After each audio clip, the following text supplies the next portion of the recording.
안녕하세요. 8인8색 한국 단편소설 그 6번째 시간 김유정의 만무방 시작합니다. 이 작품은 1935년 7월 17일부터 7월 31일까지 조선일보에 연재되었던 단편 소설입니다. 그 뒤 1938년에 간행된 단편집 동백꽃에 수록되었습니다.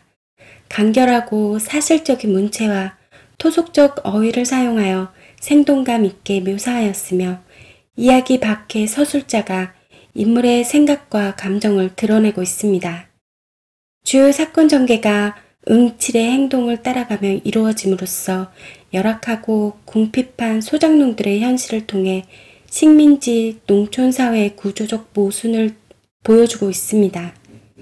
독자가 이 소설의 제목인 만무방, 즉 염치 없는 막대먹은 존재가 누구인지를 깊게 고민하게 합니다. 그 인물은 누구인지 지금부터 만무방 시작하겠습니다.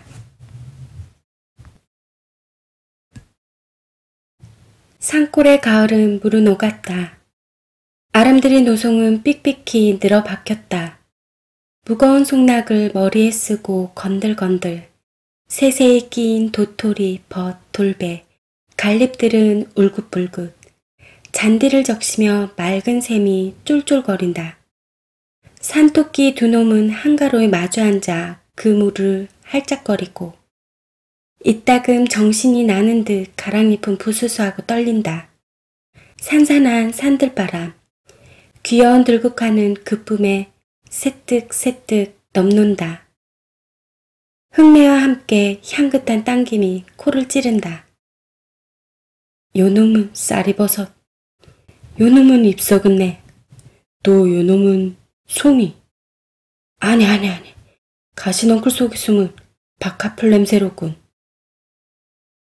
응칠이는 뒷짐을 딱 쥐고 어정어정 논인다. 요요히 다리를 옮겨 놓으며 이 나무 저 나무 사이로 호하든다. 코는 공중에서 벌렸다 오물었다 연신 이러며 후 구부탄한 송목 밑에 이르자 그는 발을 멈춘다. 이번에는 지면에 코를 야치 갖다 대고 한 바퀴 빙 나물 끼고 돌았다. 아하! 요놈이로군. 썩은 솔잎에 덮여 흙이 봉곳이 돋아올랐다. 그는 손가락을 꾸짖으며 정성스레 살살 헤쳐본다. 과연 귀여운 송이 망할 녀석 조금만 더 나오지. 그걸 뚝 따들고 뒷짐을 지고 다시 어실렁어실렁 가끔 서너품은 터진다. 그럴 적마다 두 팔을 떡 벌리곤 먼 하늘을 바라보고 늘어지게도 기지개를 느린다. 때는 한창 바쁠 추수 때이다. 농군치고 송이파종 나올 놈은 생겨나도 않았으리라. 하나 그는 꼭 해야만 할 일이 없었다. 싶으면 하고 말면 말고 그저 그뿐. 그러하면은 먹을 것이 더러 있느냐면 있기는커녕 부쳐먹을 농토조차 없는 계집도 없고 자식도 없고 방은 이때야 남의 곁방이요 잠은 새우잠이요. 하지만 오늘 아침만 해도 한 친구가 찾아와서 별을 털 텐데 일 좀 와 해달라는 걸 마다하였다. 몇 푼 바람에 그까짓 걸 누가 하느냐보다는 송이가 좋았다. 왜냐하면 이 땅 삼천리 강산에 늘여놓은 곡식이 말짱 네 것이람? 먼저 먹는 놈이 임자 아니냐.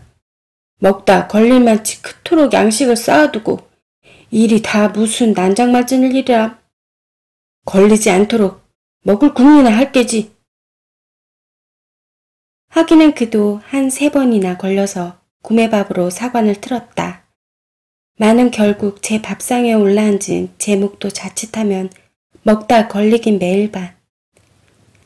올라갈수록 덤불은 우겄다. 머르며 달에 칡, 게다 이름 모를 잡초. 이것들이 위아래로 이리저리 서리어 좀채 길을 내지 않는다. 그는 잔대길로만 돌았다. 넓적다리가 벌쭉이는 찢어진 고이자락을 아끼며 조심조심 사려 딛는다. 손에는 칠구로 엮어든 7개 송이, 늙은 소나무마다 가선 두리번거린다. 사냥개 모양으로 코로 쿡쿡 내를 한다. 이것도 송이 같고 저것도 송이 같고 어떤 게 알짜 송이인지 분간을 모른다. 토끼똥이 소부룩한데 갈잎이 한 입 뚝 떨어졌다. 그 잎을 살며시 들어보니 송이 대구리가 불쑥 올라왔다. 매우 큰 송이인 듯. 그는 반색하여 그 앞에 무릎을 털썩 꿇었다. 그리고 그 위에 두 손을 내들며 10손가락을 다 펴들었다. 가만가만히 살살 흙을 헤쳐본다. 주먹만한 송이가 나타난다. 이놈 크구나. 손바닥 위에 따 올려놓고는 한참 들여다보며 싱글벙글한다. 우중충한 구석으로 바위는 벽같이 깎아질렀다. 그 중턱을 얽어나간 칡 잎에서는 물이 쪼록쪼록 흘러내린다. 인삼이 썩어내리는 약수라 한다. 그는 돌 위에 걸터 앉으며 또 한 번 하품을 하였다. 간밤 쓸데없는 노름에 밤을 팬 것이 몹시 나른하였다. 따사로운 햇발이 숲을 새어든다. 다람쥐가 솔방울을 떨어치며 어여쁜 할미새는 앞에서 알씬거리고 동리에서는 타작을 하느라고 와글거린다. 흥겨워 외치는 목성, 그걸 억누르고 공중에 응응 진동하는 벼 터는 기계소리, 맞은 쪽 산속에서 어린 목동들의 노래는 처량히 울려온다. 산속에 묻힌 마을의 전경을 멀리 바라보다가 그는 눈을 찌긋하며 다시 한번 하품을 뽐는다. 이 웬 놈의 하품일까? 생각해보니 어제 저녁부터 여태껏 창자가 골렸던 것이다. 불현듯 송이꾸러미에서 그중 크고 먹음직한 놈을 하나 뽑아들었다. 응치리는 그 송이를 물에 썩썩 부벼서는 떡 벌어진 대구리부터 걸상스럽게 덥석 물어떼었다. 그리고 널쭉한 입이 움찔움찔 씹는다. 혀가 녹을 듯이 만질만질하고 향기로운 그 맛. 이렇게 훌륭한 놈을 입맛만 다시고 못 먹다니. 문득 옛 추억이 혀끝에 뱅뱅 돈다. 이놈을 맛보는 것도 참 근자의 일이다. 간불 생심이지 어디 냄새나 똑똑히 맡아보리. 산속으로 쏘다니다 백판 못따기도 하려니와 더러 딴다는 놈의 행여 상할까봐 손도 못대게 하고 집에 내려다 묻고 하는 것이다. 그러나 요행이 한 꾸러미 차면 금시로 장에 가져다 판다. 이틀 사흘씩 공들인 거로되 잘하면 40전, 못 받으면 25전. 저녁거리를 기다리는 아내를 생각하며 좁쌀 서너 대를 손에 사들고 어두운 고개를 터덜터덜 올라오는 건 좋으나 이 신세를 뭐했으나 하고 보면 울프냥 굵기가 짝이 없겠고. 이까짓 걸 못 먹어? 그래 홧김에 또 한 놈을 뽑아들고 이번엔 물에 흙도 씻을 새 없이 그대로 텁석거린다. 그러나 다른 놈들도 별 수 없으렸다. 이 산골이 송이의 본 고양이로되 아마 1년에 한 개조차 먹는 놈이 드물리라. 썩어진 두상줄. 그는 폭넓은 얼굴을 일그리며 남이나 들으란 듯이 이렇게 비웃는다. 썩었다 하면 대생겼다 모멸하는 그의 언투였다. 먹다 나머지 송이 꽁댕이를 바로 자랑스러이 입에다 치뜨리곤 트림을 섞어가며 우물거린다. 송이 2개가 들어가니 이제는 더 먹을 재미가 없다. 뭔가 좀 든든한 걸 먹었으면 좋겠는데 떡, 국수, 말고기, 개고기, 돼지고기, 그렇지 않으면 쇠고기냐. 아따 궁한판이니 아무거나 있으면 속종으로 여러 가지 먹으며 시름없이 앉았다. 여보게, 저 응팔이 아닌가? 고개를 돌려보니 대장간하는 성파리가 작달막한 채수에 들갑작거리며 고개를 넘어온다. 그런데 무슨 기난 일이 있는지 불이 나게 달려들더니 자네 응곡의 논의 벼 없어진 거 아나? 응칠이는 그만 가슴이 덜컥 내려앉았다. 이 바쁜 때 농군의 몸으로 응고개까지 애써 갈 놈도 없으려니와 또한 하필 절 보고 벼에 없어짐을 말하는 것이 여간 심상치 않은 일이었다. 잡담 제하고 응칠이는 자넨 어째서 응고개까지 갔던가? 하고 대담스레 그 눈을 쏘아보았다. 그러나 성팔이는 조금도 겁먹은 기색 없이 어쩌다 지났지 뭘 그래 하며 도리어 얼레발을 치고 덤비는 수작이다. 고얀 놈. 응칠이는 입대 다녀야 동물을 팔아 배를 채우고 그런 비열한 짓은 안 한다. 낯을 붉히자 눈에 불이 보이며 어쩌다 지냈다? 응칠이가 이 동리에 들어온 것은 어느덧 달이 넘었다. 인제는 물릴 때도 되었고 좀 떠보고자 생각은 간절하나 아우의 일로 말미암아 망설이는 중이었다. 그는 오라는 데는 없어도 갈 데는 많았다. 산으로 들로 해변으로 발뿔이 놓인 곳이 즉 가는 곳이다. 그러나 저물면은 그대로 쓰러진다. 남의 방앗간이고 헛간이고 혹은 강가, 시세장. 물론 수가 좋으면 궤떼기 위에서 밤을 편히 잘 적도 있었다. 이렇게 하여 강원도 어수룩한 산골로 이리 넘고 저리 넘고 못 간 데 별로 없이 유랑겸 편답하였다. 그는 한 구석에 머물러 있으면 가슴이 답답할 만치 되우 괴로웠다. 그렇다고 응칠이가 본시 역마직성이냐 하면 그런 것도 아니다. 그도 5년 전에는 사랑하는 아내가 있었고 아들이 있었고 집도 있었고 그때야 어딜 하루라도 집을 떨어져 보았으랴.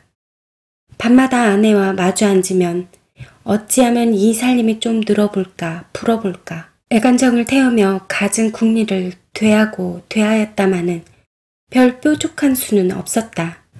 농사는 열심으로 하는 것 같은데 알고 보면 남는 건 겨우 남의 빚뿐. 이러다가는 결말엔 봉변을 면치 못할 것이다. 하루는 밤이 깊어서 코를 골며 자는 아내를 깨웠다. 밖에 나아가 우리 세간이 몇 개나 되는지 세어보라 하였다. 그리고 저는 벼루에 먹을 갈아 찍어 들었다. 벽에 바른 신문지는 누렇게 끄을렀다. 그 위에다 아내가 불러주는 물목대로 일일이 내려 적었다. 독이 3개, 호미가 2, 낫이 하나로부터 밥사발, 젓가락, 지피 석단까지. 그 다음에는 지가 빚을 얻어온데 그 사람들의 이름을 쪽 적어 놓았다. 금액은 제각기 그 아래다 달아놓고 그 옆으론 조금 사이를 떼어 역시 조선문으로 나의 소유는 이것밖에 없노라. 나는 54원을 갚을 길이 없음에 죄진 몸이라 도망가니 그대들은 아예 싸울 게 아니겠고 서로 의논하여 억울치 않도록 분배하여 가기 바라노라 하는 의미의 성명서를 벽에 남기자 안으로 문들을 걸어 닫고 울타리 밑구멍으로 새 식구가 빠져나왔다. 이것이 응칠이가 팔자를 고치던 첫날이었다. 그들 부부는 돌아다니며 밥을 빌었다. 아내가 빌어다 남편에게, 남편이 빌어다 아내에게. 그러자 어느 날 밤 아내의 얼굴이 썩 슬픈 빛이었다. 눈보라는 살을 에인다. 다 쓰러져가는 물방앗간 한 구석에서 섬을 두르고 어린애에게 젖을 먹이며 떨고 있더니 여보게유 하고 고개를 돌린다. 왜? 하니까 그 말이 이러다간 우리도 고생일 뿐더러 첫째 어린애를 잡겠수. 그러니 서로 갈립시다. 하는 것이다. 하긴 그럴 법한 말이다. 쥐뿔도 없는 것들이 붙어 다닌댔자 별 수는 없다. 그보다는 서로 갈리어 제 맘대로 빌어먹는 것이 오히려 가뜩하리라. 그는 선뜻 응낙하였다. 아내의 말대로 개가를 해가서 젖먹이나 잘 키우고 몸성이 있으며 혹 연분이 다 다시 만날지도 모르니까 마지막으로 아내와 같이 땅바닥에서 나란히 누워 하룻밤을 새고 나서 날이 훤해지자 그는 툭툭 털고 일어섰다. 내 팔자란 응칠이의 팔자겠다.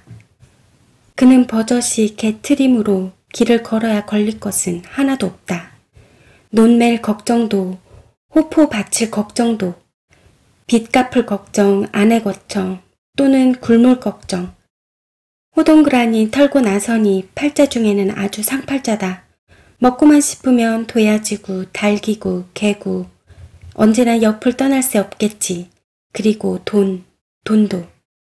그러나 주재수는 그를 노려보았다. 툭하면 오라가라 하는데 학질이었다. 어느 동리고 가 있다가 불행히 일만 나면 누구보다도 그부터 붙들려갔다. 왜냐하면 그는 전과 사범이었다. 처음에는 도박으로, 다음엔 절도로, 또 고다음에는 절도로. 그러나 이번 멀리 아우를 방문함은 생활이 궁하여 근대로 왔다거나 혹은 일을 해보러 온 것은 결코 아니었다. 혈족이라곤 단 하나의 동생이요. 또한 오래 못 본지라 때없이 그리웠다. 그래 모처럼 찾아온 것이 뜻밖의 덜컥 이를 만났다. 지금까지 논의 벼가 서 있다면 그것은 성한 사람의 짓이라 안 할 것이다. 응호는 응곡의 논의 벼를 여태 베지 않았다. 물론 응호가 배워야 할 것이다. 누가 듣던지 그 형 응칠이를 먼저 의심하리라. 그럼 여기에 따르는 모든 책임을 응칠이가 혼자 지지 않으면 안 될 것이다. 응호는 진실한 농군이었다. 나이 31로 무던히 설났다 하고 동리에서 쳐주는 모범 청년이었다. 그런데 벼를 베지 않는다. 남은 다들 걷어들였고 털기까지 하련만 그는 벨 생각조차 않는 것이다. 지주라든 혹은 그에게 장례를 놓은 김참판이든 뻔질 찾아와 벼를 베라 독촉하였다. 얼른 털어서 낼 건 내야지 하면 그 대답은 계집이 죽게 됐는데 벼는 다 뭐지요? 하고 한결같이 내뱉는 소리뿐이었다. 하기는 응호의 아내가 지금 기지사경임에 틈은 없었다 하더라도 돈이 놀아서 약을 못 쓰는 이판이니 진시 벼라도 털어야 할 것이다. 그러면 왜 안 털었던가? 그것은 작년 응호와 같이 지주 문전에서 타작을 하던 친구라며 묻지는 않으리라. 한 해 동안 애를 졸이며 호자식 모양으로 알뜰히 가꾸던 그 벼를 걷어들임은 기쁨에 틀림없었다. 꼭두 새벽부터 옛하며 괴로움을 모른다. 그러나 캄캄토록 털고 나서 지주에게 도지를 제하고 장리쌀을 제하고 색초를 제하고 보니 남은 것은 등줄기를 흐르는 식은땀이 있을 따름. 그것은 슬프다 하기보다 끝없이 부끄러웠다. 같이 털어주던 동무들이 뻔히 보고 섰는데 빈 지게로 덜렁거리며 집으로 돌아오는 건 진정 열적기 짝이 없는 노릇이었다. 셋 바람과 비의 벼는 깨깨 비틀렸다. 이놈을 가을하다가 먹을 게 남지 않으면 물론이요. 빚도 다 못 가릴 모양. 에라이 빌어먹을 거. 너들끼리 캐다 먹든 말든 멋대로 하여라. 하고 내던져 두지 않을 수 없다. 벼를 걷었다고 말만 하면 빚쟁이들은 우 몰려들 거니까. 응칠이의 죄목은 여기에서도 또렷이 드러난다. 국으로 가만만 있었더라면 좋은걸. 이 사품에 뛰어들어 지주의 뺨을 제법 갈긴 것이 응칠이었다. 처음에야 그럴 작정이 아니었다. 그는 여러 곳 물을 마신 이만치 어지간히 속이 튄 건달이었다. 지주를 만나 까놓고 썩 좋은 소리로 의논하였다. 올 농사는 반실이니 도지도 좀 감해주는 게 어떠냐고. 그러나 지주는 아무 말 없이 고개를 모로 흔들었다. 정 이러면 하여튼 1년품은 빼야 할 테니 나는 그 논에다 불을 지르겠수. 하여도 잠자코 응치 않는다.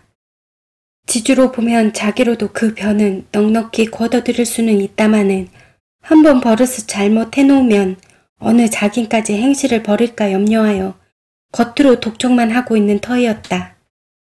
실상이야 고까지 벼쯤 있어도 고만 없어도 고만 그 심보를 눈치채고 응칠이는 화를 벌컥 낸 것만은 좋으나 저도 모르게 대뜸 주먹뺨에 들어갔던 것이다. 이렇게 문제 중에 있는 벼인데 귀신의 노름 같은 병괴가 생겼다. 다시 말하면 벼가 없어졌다. 그것도 병들어 쓰러진 쭉정이는 제쳐놓고 무얼로 그랬는지 알짱 이상만 따갔다. 그 면적으로 어림하면 아마 못돼도 한 덴말가량은 될는지. 응칠이가 아침 일찍이 그 논깨로 논일자 이걸 발견하고 기가 막혔다. 누굴 성가시게 굴려고 그러는지 산속에 파묻힌 논이라 아직은 본 사람이 없는 모양 같다. 하나 동리에 이 소문이 퍼지기만 하면 저는 어느 모르든 혐의를 받아 패는 조히 입어야 될 것이다.